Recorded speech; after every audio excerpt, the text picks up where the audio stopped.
Yeah. Happy Friday, my man. What up, dumb dingbat? How you doing, my friend? Hey, Yeah. let me just Yeah. say, Yeah. I'm still on a high from snowboarding yesterday, and Oh, I dude. actually want to put it out next week. That's what I love about Colorado, dude. Mountain biking, incredible, love it. Gets me outside, gets me doing fun stuff, and snowboarding. I always forget like how much I love snowboarding too. Like you just like Colorado's just it's kind of like too awesome, man. Because Yeah. I love fly fishing too. Like these things I absolutely love. And so Yeah. yesterday, us going up to the mountain, spending some time together, doing some strategizing, was absolutely beautiful day. And dude, that snow was legit. I did not expect to have that much fun yesterday, especially Especially, because I was going with you. I knew that was coming. I Yeah, was gonna try to beat you to the punch. But that's not what we're talking about today. We're talking no, about but it's related okay. because I also love to read. Oh, Love snap. to read because reading, much like snowboarding, it's not just about snowboarding, right? It's not Mm, just about it's about being outside. It's about finding, getting into flow. It's about fun, but it's also about an opportunity in a drive to strategize. It's an opportunity to hang out, to have a board meeting, all these things. Reading is not just to check off books from your list. A lot of people look at it that way. But if you really spend time in it, we're going to talk about this a little bit. And I have a challenge out there for mm, you and for our listeners. But it's also about immersing yourself and I think personally get away from I just want to check books off. I read one book a week or if it no, how, like dive into that author, understand who they are, understand their background, understand what they're saying, take notes, highlight, and reference, be able to reference and draw from and take, a few minutes to read something and be like, huh, how does that apply to me? And yeah. how can that bit of advice, how did that make that person better? What are they trying to tell us? How can I become better? And so I love the process of reading and really immersing yourself and growing from that experience and taking on new mentors as a process, right? There's the intentionality of an act can enrich in that act to levels that may happen in the subconscious, but you draw them forward and can really be beneficial. Yeah. It reminds me of I can't remember who said it. He was on a podcast I was listening to. He said, stop having this goal to read X number of, just like you said, X number of books a year. Instead, think about the books you've read multiple times Mm, over and over again. And then are you actually taking action on those books? Those books that are meaningful to you and are impactful. Are you actually like doing something about it? Like they give you all this great advice, but then do you just move on to the next book, or do you actually like take action on it and like implement the advice that they're giving you in this book, right?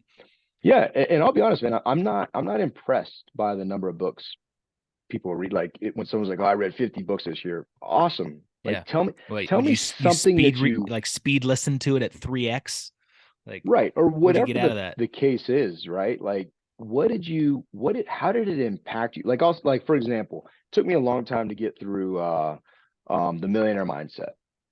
But there were so many gems in that book that have literally changed my life and it caused us to talk differently, right? Like we had a conversation. Okay, Stu, what's your financial thermostat set at? Yeah. And how does that impact our businesses? And what's our financial blueprint? Let's dig into it. Let's dig into the, the lies potentially or the hangups that we have facing something important like money. Um, what is the like for and for something that's super important to us that we're going to change next year. I love reading the Bible, love the fact that we have read through it and we hold each other accountable to it. But we have somebody in our mastermind that's like, hey, I want to take charge of our next Bible study. Yeah.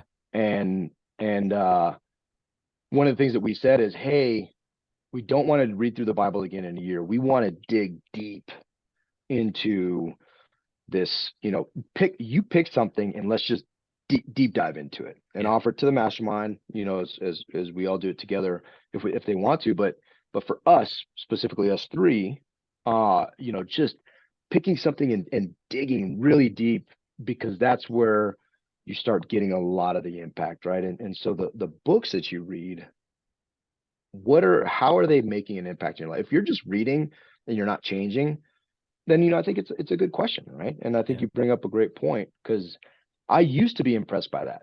I used to be impressed by, just like I used to be impressed by how many zeros you said you made and were at the end of your bank account, right? And now it's like, that's awesome. But what are you doing with it? Yeah. What does your family life look like? How's your marriage? Yeah. Are those things thriving because of all those zeros, Yeah. or are they just zeros? One of the books I read this year was Free to Focus by Michael Hyatt. And in that, he says that you will be the same person in 5 years, minus the books you read and the people you meet. Those two things, the books you read and the people you meet. Pretty good. Pretty good. Yeah, it's awesome, man. Yeah. It's awesome. So with that, I thought it was I heard this question before. I think again it was on another podcast, but the question is, what book do you give out as a gift? Like, what's the Mm. number one book that you give as a gift to other people?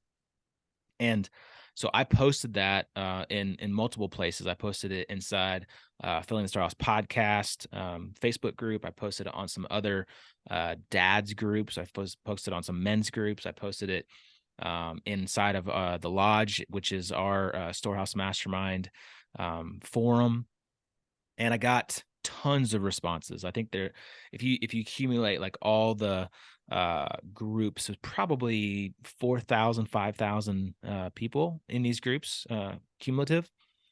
And so what I did was I tallied up all the answers to the number one book you give as a gift, and we have the top 10 for you right here. Oh yeah. Dun, dun, dun. And then what we're going to do is we're going to post this as a blog on our website.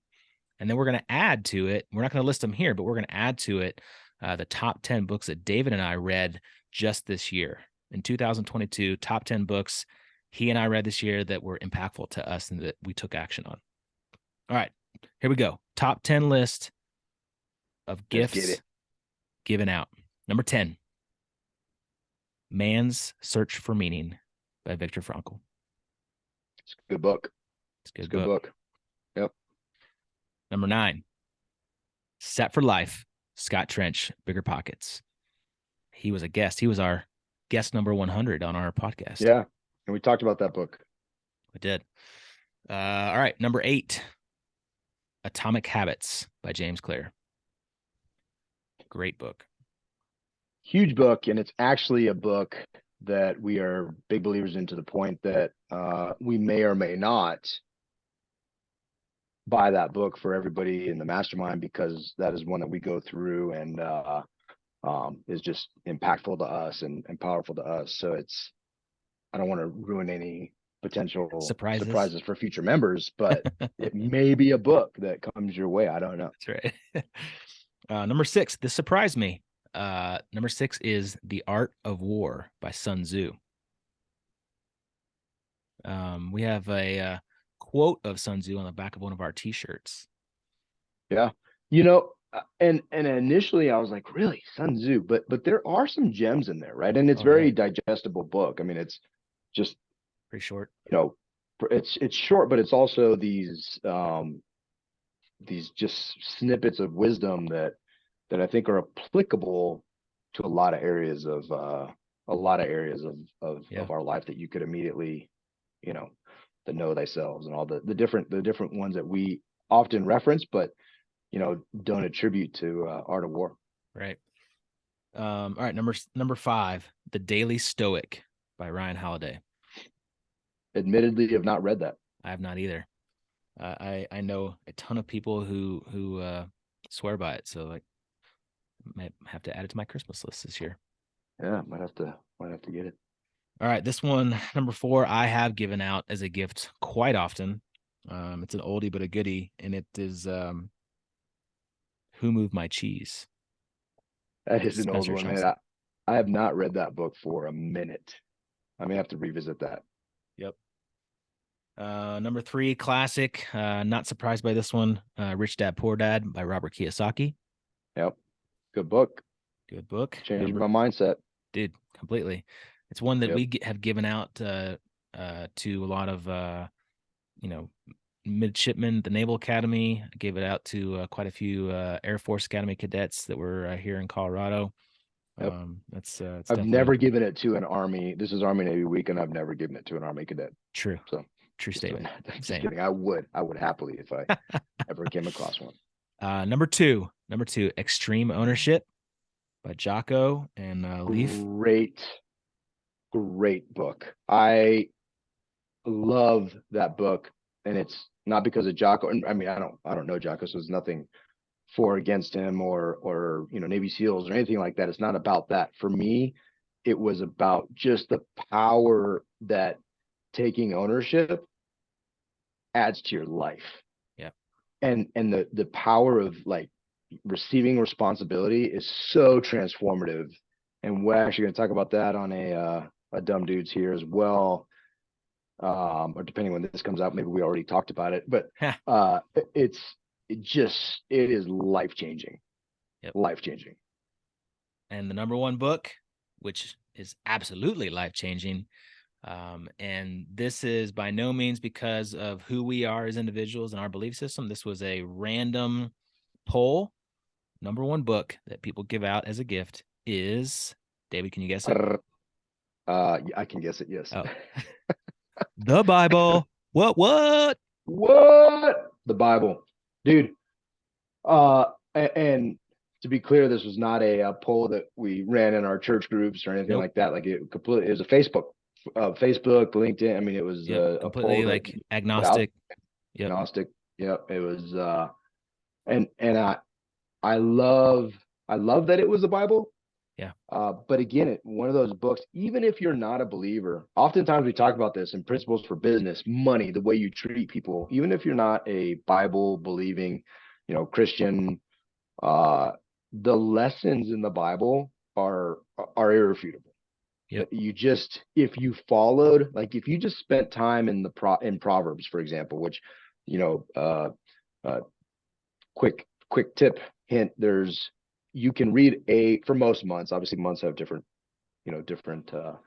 numbers of days, but if you could read one proverb a day as a habit, and it gets you, effectively it's one day, the typical month, 30 days, you get through it, and you could read a proverb a day. But if you just took that stuff to heart, man, it is across all facets of your life hugely impactful. So that's a Concur. good list, man. And here's my challenge. What I noticed about this list is there's not a single nonfiction book on that. I'm sorry, they are all nonfiction books. They're There's all not a nonfiction. single fiction book. There's not a single Yeah. fiction book. And I will tell you, my life has been enriched, absolutely enriched this year by the fiction books that I chose to read and that we read as a family. And nothing. You think about, like, I'll just throw it out there. Is it The Uneventful? Man, the chapter always or the title always jacks me up. The uneventful, the events in the life of a cactus. What is it? It's messing Uneventful me Life up. of a Cactus. Yeah, well, I have to look it up again. Whatever. It was I gotta so look it up. meaningful that you can't remember it. So the title's inconsequential. Yeah. The content of that book and the conversations that it sparked in my family were would have never happened. Everything from disabilities and how you treat people, specifically with disabilities, and what, talking about, things things you can't see, and the ways that some people act and where they are, and why that may be, and how to approach life with empathy, and how to just in general, how do you encounter these situations and have it in the context of a book Yep. was such a great thing. And then to be able to read another book, we read two books. It was the Holes author, what is his name? Sakar, I think. But his two books, we read Small Steps. We just finished that as a family. And then Holes. And dude, you talk about racism, and you talk about inequality, and you talk about money and all these things, faith. You talk about all these things, but it's in the context of a book. So it's a story, and so it's a relatively safe place, dude. Life changing. So Mm. I would encourage folks to read more fiction because it also turns on a part of your brain that just you're just not going to access it through nonfiction. Yeah. And it's been life changing for me as well. It always has been. I always have always loved fiction books, but there's a couple we'll put out later in our So list as that well. book is I looked it up on the Google machine. Insignificant Events in the Life of a Cactus by Dusty Golan. We had her on our Insignificant. podcast. She's an amazing human being, an amazing author. Awesome. Yeah, awesome. All That right. book and the whole that whole series, just incredible books and extremely meaningful.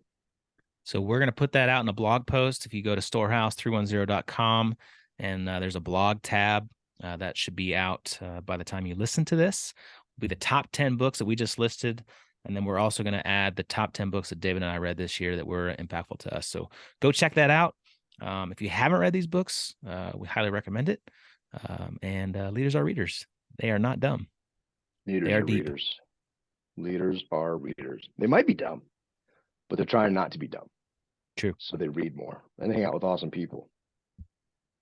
Concur, sir. Don't be dumb. Be deep. Read more books. Do it. Get it. Get it. Bye bye. See ya.